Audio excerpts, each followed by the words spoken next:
కల్కి మూవీ సంచలన కలెక్షన్స్ ఇంకా కొనసాగుతున్నాయి. అయితే ఇప్పుడు టికెట్ ₹100 ప్లస్ ₹112. ₹100 ఎక్కడంటే సింగిల్ స్క్రీన్ థియేటర్లో, ₹112 ఎక్కడంటే మల్టీప్లెక్స్ థియేటర్లో. ఇప్పటికే ఓవర్ కలెక్షన్స్ రాబట్టినటువంటి ఈ మూవీ మరో వారం పాటు అయితే ఈ రేట్లు కొనసాగే అవకాశం ఉంది. ఇది కూడా కలెక్షన్స్ పెరగడానికి ఒక రకమైనటువంటి స్ట్రాటజీ అనే చెప్పాలి. ఎలాగో అనుకున్న అచీవ్మెంట్ సాధించింది కాబట్టి ఈ రకమైనటువంటి విధానం ప్రవేశపెట్టడంలో తప్పులేదు. కొంతమంది ₹250 పెట్టి చూడలేకపోవచ్చు. ఇప్పుడు ₹100 కాబట్టి చూసి తీరుతారు. వాస్తవం చెప్పాలంటే movie sensational block buster strategy కరెక్ట్గా అందుకుంది.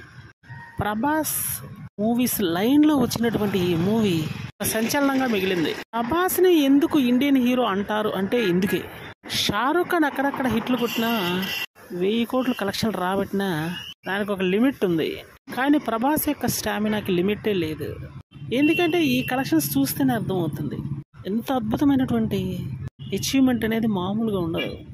వాస్తవం చెప్పాలంటే అమితాబ్ బచ్చన్ యాక్షన్ కూడా ఎదిరిపోయింది ఇందులో. దీనికి కారణం నాగ్ అశ్విన్. ఆయన డిజైన్ చేసినటువంటి క్యారెక్టర్స్ అంత అద్భుతంగా ఉన్నాయి. మరి ఇది ఒక మాస్టర్ పీస్ అని చెప్పడంలో డౌట్ లేదు.